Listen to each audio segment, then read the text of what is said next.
Hey, welcome back to the channel, Ster-e-o-type. Hey, this is a grown folk conversation or grown folk talk. Uh, got the parental advisory stick up there, so go put the kids to bed. I'm trying to have some grown conversation. And this is male, female, whatever, or whatever your gender is. Shit. Um, I take that back. I think I'm just gonna keep this male, female. I don't want to get too deep. So man or woman that you identify as. Um, what are your do's and don'ts in your bedroom? As a man, you know, um, let's say as a couple, they always say you have to do things to keep it spicy so it don't get boring. So, but that still has to come with some kind of stipulations somewhere where you draw the line. So what are your do's and don'ts? Like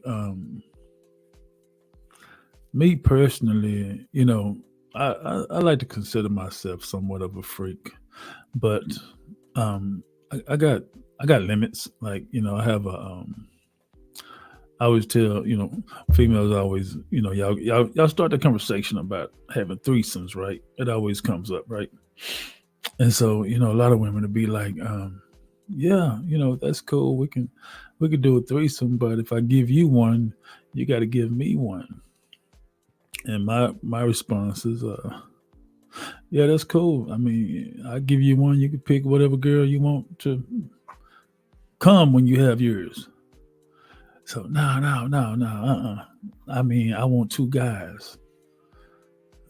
So my response to that is, I would, but that goes against my one dick rule. I have a one dick rule. Like I said, there's stipulations. Like, I have I try almost anything, but then there are two rules I have. One, there's the one dick rule, and if I'm there in the room or in the living wherever we are, then I brought the dick with me already. So we don't need another one. And if I show up and he's already there, then either he leaves or I leave. But either way, that goes against the one dick rule, and it's non-negotiable.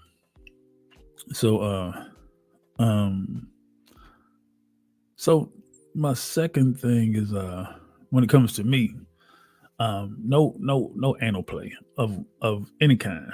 Don't touch it, don't kiss it, don't lick it, don't do nothing to it. Act like it's not there. That's what we'll do. So I actually got into a conversation with a female one time because she said, "Hey, why don't we try something new?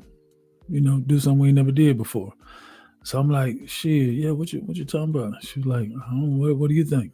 So the first thing I said was, "Oh, a threesome," and she was like, "Yeah, that's cool." She was like, "But we got to find a girl. But in the meantime, we could try some new stuff."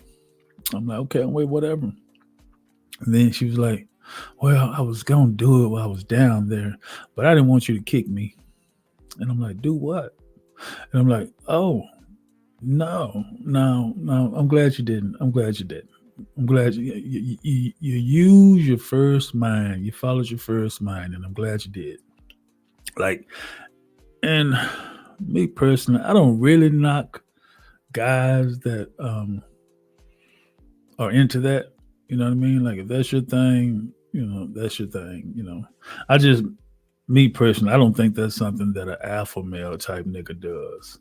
Like, maybe, beta males in the shit like that. I mean, being an alpha male is just certain positions you'll never find my body in. You'll never find my body in a tooted up ass position to get my ass ate, or laid on my back with my legs spread eagle, to get my ass ate that way. It's just, there's no possible way to do it that's comfortable. Nor do I have a desire to have that done. But anyways, to each his own. This is the judgment free zone. But anyways, hey, I want to know the do's and don'ts. Ladies like to know what we as men want, what we don't want. And to be honest, I've heard of stories from other women that have been with guys that allow the woman, excuse me, to do that to them, and they don't respect you after that. They over here telling me how they done fingered you with 2 fingers like you was a bitch. I had a female tell me just like that. I was shoving fingers up in that nigga ass. She ain't respect you, bro. So I mean, if that's what you like, that's what you like. It is straddling the fence of homosexuality, in my opinion. People might see this and be like, "Oh, he homophobic," and my reply is, "So, so call it whatever you call it what you want." I'm not gonna get offended by people saying that my views on certain things make me somewhat phobic, because phobia means a fear of something. I don't have a fear of homosexuality. I can say, man, to each his own. I don't really care what you do. Just stop force feeding it to everybody the way y'all are. But that's another story. Um, so, anyways, this grown folk only talk part one. So I'm gonna tap in later on and try to get my partner online with me, and I might just go live and see who all log on, because I want to know. I want to know the do's and don'ts. Like, we all grown. Everybody got kids. You had to. How you get those kids? So, anyways, those are my two. Those are my two don'ts. Everything else really with me is a do. We can try almost whatever. Public, in the car. Hey, twosome, threesomes. Just as long as it doesn't break the one dick rule. That's the only rule. We can do anything outside of that. But anyways, I'm gonna come back with part two on this, and see if we can get the conversation going. Later on. Later on.